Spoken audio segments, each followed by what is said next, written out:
And aloha, America. Welcome back to the show here. I want to finish up on this topic because if there is one thing I want to leave you all with, and I know some of you are going to follow me on my new show, and the details are on my website. I'm not going to use Jeff Rentz's time to promote my other thing here, but you can follow me over there, and I know some of you are going to stay here, and I understand there's a new program coming in here on Monday that you're going to find equally interesting, but I need you all to join me in this effort to basically go out and start screaming liar at all these people who are selling you this war, because you can go back and you can look at history and you will find out that anytime a world leader wants to start a war, they always lie to their people to get it going. They have to play a dirty trick, they have to do a false flag attack, they have to lie, cheat, steal, deceive their own people into it. And in my view of the world, any ruler, any government that lies to its own people to start a war, that is the worst crime they can commit. Because it's not only the lying, it's the murder, it's the genocide, it's the theft, it's the destruction of other people's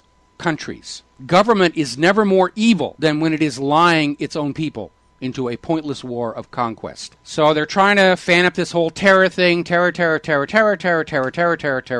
need to go back and find that video somebody made of how to prop up a convention speech, and they just took all the people from one of the Republican conventions just going on about, everyone was saying terror. Okay, here's something you need to hang on to put in your brain and keep there for a while for future discussion. In the last 10 years, more Americans were killed by police officers with tasers than by acts of terror. Let me give you that one more time. In the last 10 years, more Americans were murdered by police officers with tasers than by acts of terror. Now, the government's not saying, oh, be afraid of the police with the tasers, the police with the tasers, they're evil, they hate your freedoms, which actually may be true if you think about it. But they want you to be afraid of something that really isn't a threat to you.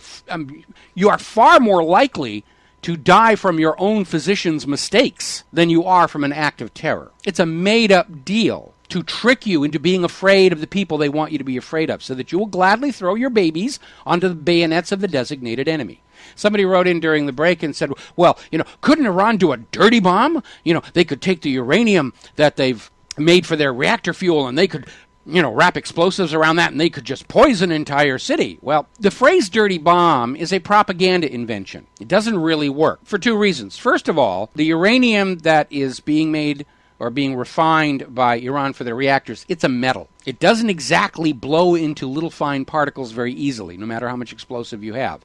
Second of all, while a small concentrated dose of isotope can be very deadly, especially cesium, if you scatter it over 2 or 3 city blocks with a bomb, the overall radiation exposure is practically nil. Yeah, you can go in there with radiation counters and you can detect it, but it's not going to kill anybody. You're not going to have people turning into zombies and melting before your eyes. It's a propaganda invention. It isn't real. And some of the stuff is just getting silly. Rick Santorum is up there in North Dakota telling them North Dakota is in the crosshairs of an Iranian attack. Really? Why? I mean, I don't mean to insult the North Dakotans, but why would Iran care? And nobody has an answer for that. You ask, why does Iran want to attack North Dakota? And the government's going to say, well, just because, that's why. Stop asking questions. You're only helping the terrorists. So they're trying to ramp up the fear factor for a new false flag or a new or just an outright attack. The latest thing that we're hearing right now, U.S. officials are believing that Iran's sanctions will fail, making military action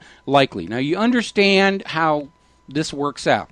The U.S. government's sanctions are there to convince Iran to stop its nuclear weapons development program, which Iran doesn't have. And the sanctions can't convince Iran to give up something they don't have to begin with. Franz Kafka would love all of this. And so it's just another way to say, well, we really wanted to avoid the war. Honest and true, we did. But we have to go in there and make sure they don't have weapons of mass destruction. Well, the IAEA hasn't found any of them. And Iran is not a belligerent nation. I mean, forget about going back to when it became an Islamic Republic in 1979. Iran has not initiated a war of conquest in like 200 years. Meanwhile, over in Pakistan, there's been another U.S. drone strike, killed 21 suspected militants. We don't actually know that they were militants. We're just supposed to accept the U.S. government's assurances that if there is a bloody splotch on the ground, that was a bad person. Because after all, we don't kill the good people. Those women and children, they had it coming. Speaking of women and children here, Can you tell me how absurd it is for the United States to be justifying an invasion and regime change in Syria on the basis of a government using military force against their own people, when down in Waco, Texas, not all that long ago, the government of the United States of America gassed a church full of women and children to death with a poison gas that is actually illegal to use on enemy troops in time of war. Then they bulldozed the place and took everything away to a concealed location so that nobody could, check up on the official story. The official story is, oh, they committed mass suicide. They burned themselves to a crisp. There was no smoke inhalation damage in any of the lungs that were autopsied, which means they were dead before the fires began. Anyway, so this U.S. stroke is killing more Pakistan people. The U.S. says, oh yeah, they're militants. We only kill militants. And Pakistan is saying, look, they're kids out here that you're blowing into pieces. And perhaps because of that, Pakistan has now said that if the United States invades Iran, Pakistan will ally with Iran. Okay? Can you see how close we're getting to the edge here? Small reminder, Pakistan actually has nuclear weapons and delivery systems. No, Pakistan's not going to attack the continental United States of America or even Hawaii, but they can put a nuke into the middle of a U.S. battle group in the Gulf. Our leaders are playing with nuclear fire. They think it's all fun. They're playing Empire for real. You don't know what I mean. There's a game that's very popular among government types, spook types, intelligence types. It's called Empire. It was one of the first role-playing games involving multiple players and these dice with all these different faces on them. And it was an attempt, before the days of computer simulation, to simulate geopolitical politics, war, conquest, regime change, as a board game in order to train future Cold Warriors. Just like Harpoon was a U.S. Navy board game that was intended to build skills for actual naval tactical combat. So we have a bunch of people who grew up playing World Conquest as a board game, and they're still viewing it as a board game. And they're just absolutely oblivious to the fact that if they screw this up, everybody's going to lose. Nobody gets another roll of the dice. Nobody, passes jail and goes directly to go. Nobody collects $200. They've got their bunkers. They don't care. We triggered our nuclear world war. That's okay. The world was overpopulated anyway. Now, the situation over in Greece is not working very well. They're still deadlocked over there despite the vote for austerity. Nobody wants to go along with it. There's been one senior minister has resigned. Two others have changed parties, I guess, in anticipation of the elections that are out there coming up there in April. As I said before, U.S. banks are being given a timetable that Greece is going to default sometime next month. Probably toward the end is what they're hoping. And I think this is the reason why the U.S. wants to get full-on war with Russia and China going right now, because when you've got bombs and missiles going off all around you, you're not going to sweat the economy, and you're certainly not going to remember that it was Wall Street created this mess with the mortgage-backed security fraud, aided and abetted by the U.S. federal government, that thought it was a better idea to dump the financial losses for this onto the American people rather than throw their good buddies on Wall Street into prison. Now, I want to talk a little bit here about prudent government, wise management, and it goes back to something I call the hamburger analogy, which is you go into a restaurant and there's a menu and it says, I will sell you a really good hamburger for $5. I wrote this article a while ago. And you pay the $5, you get the hamburger, it's a really good hamburger, you're perfectly happy. And then all of a sudden the restaurant owner comes up and he says, I'm sorry, it actually cost me more to make that hamburger and give it to you than I thought it was going to, so you owe me another $1.50. Are you going to pay it? Of course not. You had a contract with the restaurant for that burger for $5, and if the restaurateur misjudged the costs, then he should go out of business and make way for somebody with more sense. The same thing applies to the government. The government comes to you and says, I'm going to provide these services, good roads, good schools, good hospitals for $1,000. And you pay the $1,000, and then the government comes back and said, I'm sorry, I had to borrow another $1,500, to give you all these goodies, plus money for Israel and money for all the rest of it. You owe me the $1,500 plus accruing interest. Are you going to pay it?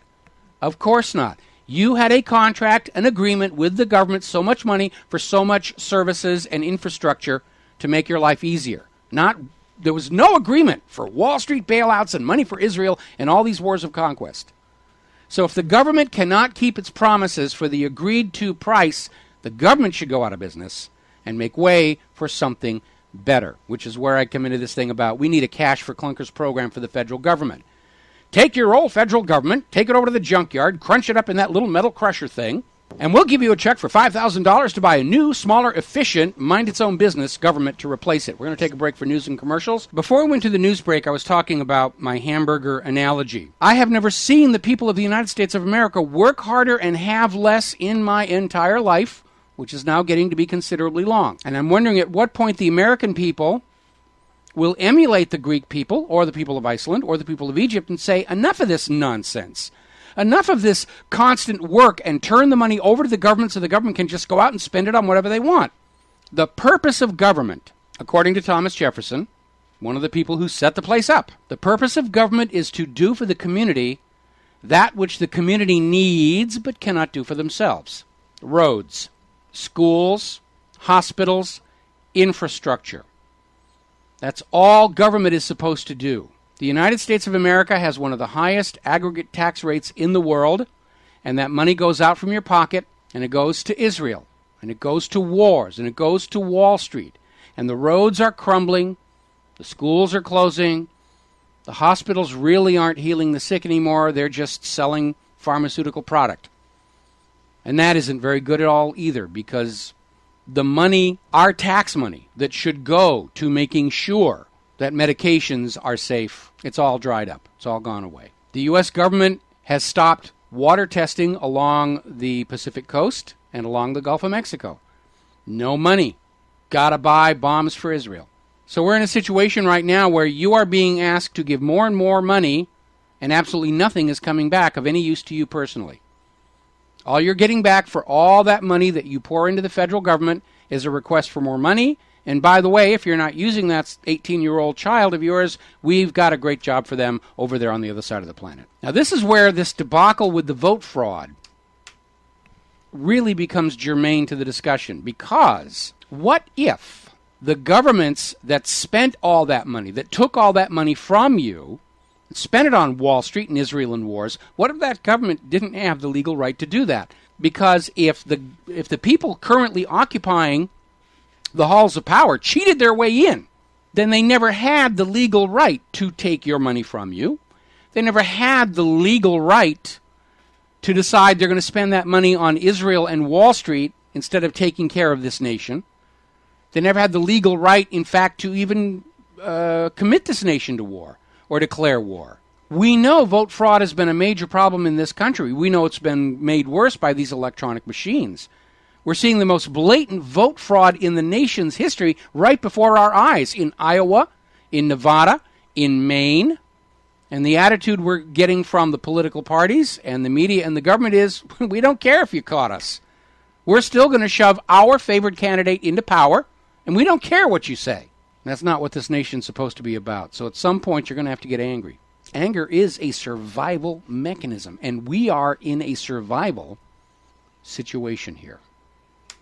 We need to learn from Iceland and Egypt and now Greece. Apparently, their district attorney over there, Peponis, has indicted the previous government, Papandreou, and let me see if I can say this without butchering it, Papakonstantinou, for treason because of what they did with Goldman Sachs to hide Greece's debt with these very strange currency swaps, which made Papandreou look good, the way our jimmied unemployment numbers are making Obama look good for the election, but actually made the problem far, far worse.